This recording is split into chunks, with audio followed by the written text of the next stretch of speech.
हिंदू परंपरा के अंदर ये नवरात्रि जो प्रसंग हैं ये तो देवी माँ की उपासना के लिए थे। नवरात्रि पवित्रतम रात्रियां कही जाती है, पवित्रतम दिन कहे जाते हैं। यह आसो जो चैत्र महीने में आती है, ये साधना के लिए, मंत्र साधनाओं के लिए, ब्रह्मचर्य के लिए, सत्व को प्राप्त करने के लिए, इष्ट की सिद्धि के लिए, अंतरतम की शक्तियों को जगाने के लिए, कुछ अच्छा हासिल करने के लिए होती हैं। समझदार हिंदू और समझदार जैन श्रावक श्राविका और समझदार हिंदू और समझदार जैन साधु संत इन दिनों में साधना में बैठते हैं,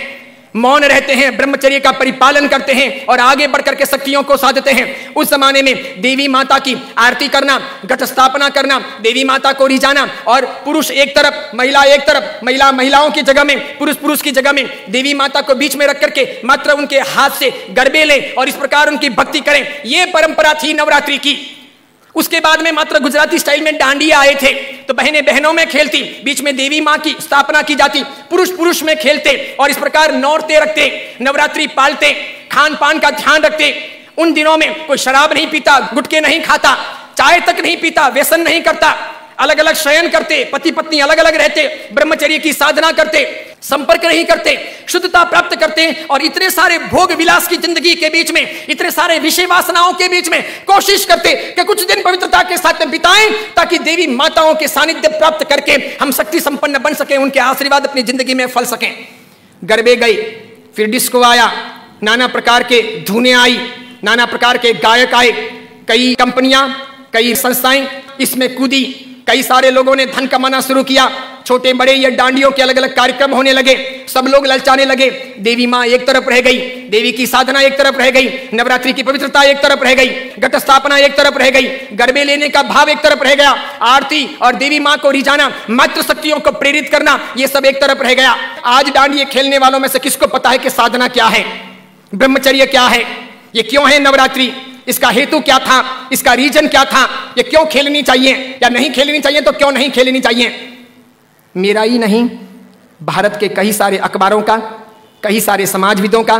कई सारी अन्य सामाजिक संस्थाओं का ये सर्वे वर्षों से रहा है, समय समय पर किया जाता रहा है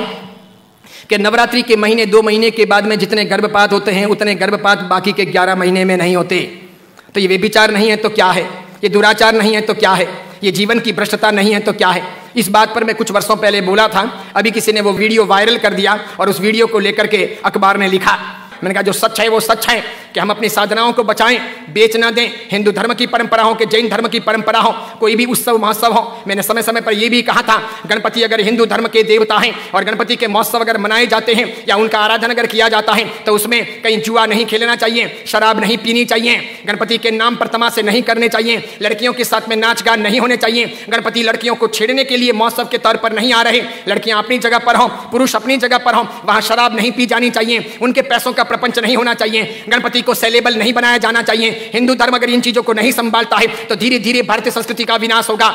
सिखों ने अपनी धर्म परंपराओं को संभाला है, मुसलमानों ने अपनी धर्म परंपराओं को संभाला है, ईसाइयों ने अपनी धर्म परंपराओं को संभाला है। उनके जो ओकेशन होते हैं वो दूसरों को इंटरफियर करने नहीं देते,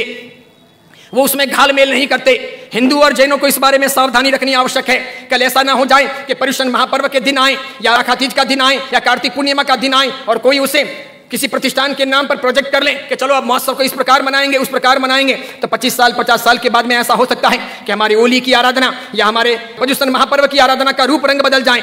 जैसे मैंने नहीं कहा था कि मात्र संगीतकारों को बुला करके हम 9 दिन की भक्ति रख लें, सुबह भी भक्ति रात को भी भक्ति, ठीक है, और इस प्रकार पर्युषण आगे बढ़ जाए और अच्छी खासी संख्या के अंदर वे आधुनिक संगीतकार आधुनिक धुनों पर बहुत गाएं और नौजवान लड़के लड़कियों को मजा आ जाए, सब वहीं पर जाएं। तो 10 साल 15 साल तक अगर ऐसा चले तो आज एक ने किया, कल दूसरा करेगा, परसों तीसरा करेगा, अब चौथा करेगा, धीरे धीरे साधुओं के व्याख्यान में कोई नहीं जाएगा, पर्युषण महापर्व के प्रवचन एक तरफ रह जाएंगे, कल्पसूत्र जी हवा खाते रह जाएंगे और पर्युषण का रूप बदल जाएगा। ये नहीं हो सकता, ये नहीं किया जाना चाहिए। मैं इसलिए कह रहा हूं कि मेरी जिंदगी तो बहुत छोटी है, मैं तो कल दुनिया से चला जाऊंगा, लेकिन भगवान के शासन की परंपराएं नहीं मरनी चाहिए, हमें उन्हें जिलानी होगी। हमारे बच्चों को ये पता नहीं, उनको तो क्या है नाचना गाना कूदना घूमना फिरना अच्छा लगता है, उन्हें सामाजिक प्रतिक्रमण ना अच्छे लगे, बिना पंखों के रहना उन्हें ना अच्छा लगे, लेकिन जरूरी यह है पर्युषण महापर्व की पूरी प्रक्रिया, उसकी साधना की सारी व्यवस्था समझी जानी चाहिए और इसीलिए हर बाबत के अंदर सावधानी आवश्यक।